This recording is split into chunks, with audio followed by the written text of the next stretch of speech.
チャオ、死亡です。チャオ、五郎です。さあ、ドーントレス第2弾来たよ。来ましたね。まず第1弾のおさらいから、言ってみよう。1回目はプレデター、対、強戦士でしたね。何かポイントか覚えてるかな？はい。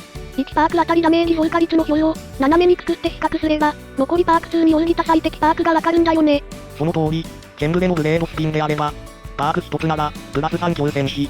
パーク2つなら、プラス6プレデター。パーク3つなら、プラス6プレデタープラス3強戦士、だったよね。ただ、武器種や攻撃種によっては違うかもよ。ってところで前回終わったよね。そう。それが第2弾のテーマさ。なるほど。ケンブレ以外の武器も出てくるんだね。ケンブレを含めた7武器全部が登場するよ。さて、4つの表を並べたよ。それぞれ武器種攻撃種は異なるが、共通しているのは、V ダメージの1パークあたりダメージ増加率だという点だ。左上が、前回も登場したチェインブレードのブレードスピンだ。右上は、ソードのフレンディーブレード。左下は、ハンマーのリピートアッパーカット。右下は、アックスの VVHH コンボだ。これは、前半2回がバーティカル、後半2回がホリゾンタルを打つコンボだ。前回の動画でも流したよね。さて、何か気づいたことはないかい？同じような数字があるね。0強戦士の5で、プラス3プレデターは 14% 前後、プラス6プレデターは17から 18% 前後。そうだね。プレデターは、パークの説明にある通り、ダメージを受けない限りは、常にプラス 14% もしくは 35% のダメージ増加率だから一定で当然なんだ。ちなみに、チェインブレードやソードは、会心を除外してないんだ。動きが速くて見えないからね。そこでこの数字は平均値になっているよ。つまり、この数字がリボン値より若干上振れしているのは、会心のせいだと理解してほしい。なお、ハンマーとアックスは会心を除外したから、きっちりリボン値通りの結果となっているだろう。本当だ。気持ちがいいね。さて、他に気づきはないかい？他は同じような数字はないよ。確かにそうだね。ではヒントだ。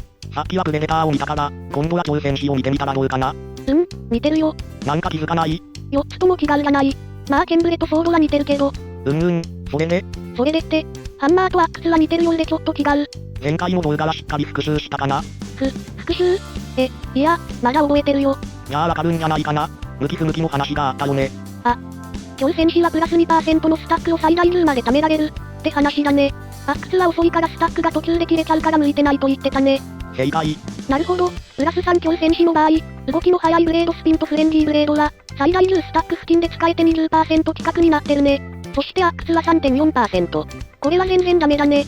スタックが最大4で切れちゃってたし、ハンマーは思ったよりは高いけど 12.2%。これだと、同じパーク1を消費するプラス3プレデター 14% の方を選ぶべきだよね。よくできました。なるほど、プレデターはリボン値で決まってるから、強戦士との相性で選べばいいということか。良い。だから見るべきところは1点。他でもない、ゼロプレデタープラス3強戦士だ。ここを比較するだけなら類人猿でもできるはずだ。言うまでもなく、この値が 14% より上か下かが基準となる。また、インテリ気取りかしら。さて、これが今回の結論である。武器が並んだね。ケンブレ、バイク、ソードは2種の攻撃も入ってる。そう。これこそが、ゼロプレデタープラス3強戦士の時の7武器種10攻撃種のダメージ増加率だ。使用パークは1つだから、1パークあたりダメージ増加率も同じだ。確かプラス3プレデターのダメージ増加率 14% が基準だから、やっぱりハンマーとアックスは強戦士に向いてなくて、それ以外は相性が良いということだね。そういうことになるね。よーし、今日から、不向きなに武器は強戦士を選ばず、向いてる5武器はガンガン強戦士を積んでいこうと。本当にそれで大丈夫かな？だってこの表がそう言ってるじゃない。よしプラス6強戦士積んだぞ。早速狩りに行こう。おいおい、待ちなさい。プラス6強戦士と言ったか？そうだよ。だって6ケンブレだよ。相性超バッチリじゃない。先が思いやられる。どうしたのさ？さあ出発しよう。もう一度この表に戻ろう。第1弾でも使ったおなじみのものだ。もう見飽きたよ。パーク2つ消費の斜めと、パーク3つ消費の斜めと、ちゃんと比較してみてよ。あれ？パーク2つの時もパーク3つの時も、プレデター多めの方がいいと出てるね。そうだ。なんでかわかるかい？なんでだっけ？強戦士のパークの説明に戻ってみよう。プラス3強戦士はスタックがプラス 2% なのに、プラス6強戦士はプラス 3.5% となってるだろ。ほんとだ。今度はプレデターのパークの説明だ。プラス3プレデターがプラス 14% なのに、プラス6プレデターはプラス 35% だ。そうだった。確か、第1弾の冒頭に、よくわからん、って出てきたけど、その理由の一つだったね。そうなんだ。強戦士はプラス6よりプラス3が効果的、プレデターはプラス3よりプラス6が効果的になっている。その上、強戦士の3行スタックルールがややこしくしている。この複雑回帰な混沌こそが、この強戦士、対、プレデターというテーマの真髄なわけだ。そしてその混沌を、仮説と検証によるサイエンスが、今、解き明かそうとしているのだ。気取り目。さあ、まとめてみよう。先ほど言った、強戦士はプラス6よりプラス3が効果的、プレデターはプラス3よりプラス6が効果的、の原則により、パークを2つ以上消費する際は、どんなケースでもプレデター多めが良いことがわかる。つまり、考えるべきは、パーク1つ消費時のみとなる。その答えはこの表にあるというわけだ。なお、注意してほしいのは、そもそも強戦士が不向きなアークスは、原則強戦士を積まないことだ。この表によれば、もしパーク3つ消費するなら、プラス6プレデタープラス3強戦士が最適という答えになってしまうが、実は強戦士の枠を他のパークに使った方が良いことが多い。なるほど、アックスの場合、強戦士によるダメージ増加率は、パーク1つあたり 3% 程度。それなら、出用、強固、や根性、アットルなどなど、他にも積むべきパークはたくさんあるということね。ごめいさん。危ない危ない、プラス6強戦士なんていい気になっていたよ。いや、でも、全部でブレードスピンをガンガン使うなら、悪くない選択だよ。さっきは止めたし、コロコロ変わるな。実は、さっきの前提はパークに、3消費の時の話なんだ。パーク4つ消費して、プラス6プレデタープラス6強戦士にするとざっくり7割増しになるよね。1パークあたり 17% 程度上げてくれるわけだが、これはいい数字だと思うよ。なるほどね。パークに、3消費ならプレデター多めの方が良い選択だが、そもそも強戦士もいいダメージを出せるから、他のパークとの競争に勝てそうだね。そうなんだ。それに、前回も言ったが、例えば、ベヒモスやモビファイヤー、雷玉とかマグマから頻繁にダメージを受けちゃうプレイヤーは、そもそもプレデターのリボン値を出せないから、強戦士の方が良いかもしれないぞ。ドキ。心当たりがあるだろう。大丈夫だよ。回避上手くなってきたからね。また逆に強戦士は、HP が小さくなるから、それはそれでダウンの可能性が高まるという面もあるがね。そうなんだよね。それが、強戦士、たるゆえんなんでしょうけど。つまり、注意してほしいのは、ここで示した数字は、実験結果ではあるものの、実践の状況に応じて選択する必要があるということ。はーい、わかりました。結局、簡単には決められない、悩ましさが残るんだね。そうだろう。でもそれがローントレスの面白いところ、醍醐味だということだ。どっかで聞いたセリフ。ちなみに、7物主攻撃種の測定方法を刻みせするよ。いつか証拠動画も公開したいが、動画をつなぐだけで一苦労なんで、いつになるかわかりません。それにしても、数字を見る前と後では、随分と違うんじゃないかな。そうだね。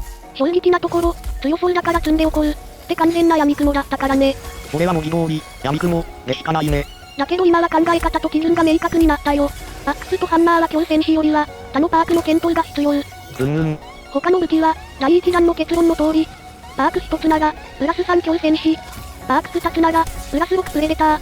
パーク3つなら、プラス6プレデタープラス3強戦士が原則ということだね。そういうことになるね。その上で、これから向かうハントがどんなものになるのかをイメージする必要がある。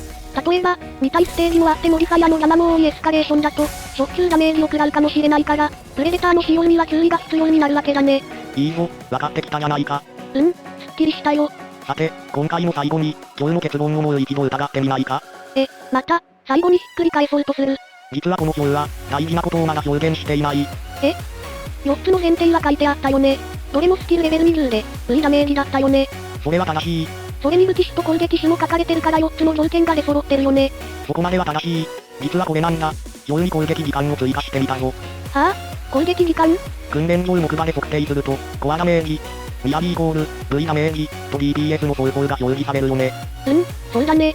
コアダメージ割る DPS をしてみてほしい。DPS はダメージパーセカンドだから、両当たりダメージだね。ダメージ割る両。イコール、両ってことは、つまり攻撃していた時間が割り出せるんだね。よくできました。つまりこの表の攻撃時間はそういうことか。測定対象の攻撃が何秒かかったのかを示してるんだね。そうなんだ。随分とバラバラだね。そこが問題なんだ。なんで？それは次回以降もお楽しみにしよう。いける。これが気になって今夜眠れないよ。ヒントは挑戦士のスタックにある。また、その問題？そしてもう一つのヒントは、トップアスリートの 100m 走にある。はぁ？ 100m 走トップアスリートたちは、何が速い？スタートかな。そう、スタートしてから最高速度に至るまでのスピードが、挑戦士も一緒だよ。なるほど、なんとなくわかったけど、この攻撃時間と何の関係があるの？攻撃時間を長く取るということは、競技の走行距離を長く取るのと同じになるんだ。例えば、500m 走や 1000m 走を思い浮かべてごらん。距離が長くなると、スタートしてから最高速度に至るまでのスピードは、次第に重要じゃなくなってくるね。そういうことさ。だから、この攻撃時間を長く取った測定は、どんな攻撃種であっても、挑戦士の値が良くなりがちなんだよ。極端な話、ハンマーだって、最高スタック10になってしまえば、3秒以内の攻撃を続ける限りは、かなりのパワーが維持できるわけだ。なんだよ。どんな武器種や攻撃種でも、攻撃時間を長く取れば、挑戦士はいい数字になるということね。理論上はそうなるね。でも、実際にそんなに攻撃を続けられるかな？例えば、メガキビやマルカビオンは、しょっちゅう遠くに飛んでくよね。そうだよね。敵にもよるよね。そのあたりの深掘りを次回以降にするよ、という話でした。なるほど、やっぱり奥が深いな。そうさそれこそが、醍醐味なんでしょ。おう、わかっとるやないか。さあ、ドーンとです第2弾はいかがでしたか？応援コメント、いいね、チャンネル登録がモチベになります。ぜひよろしくお願いします。ではまたね。チャオ。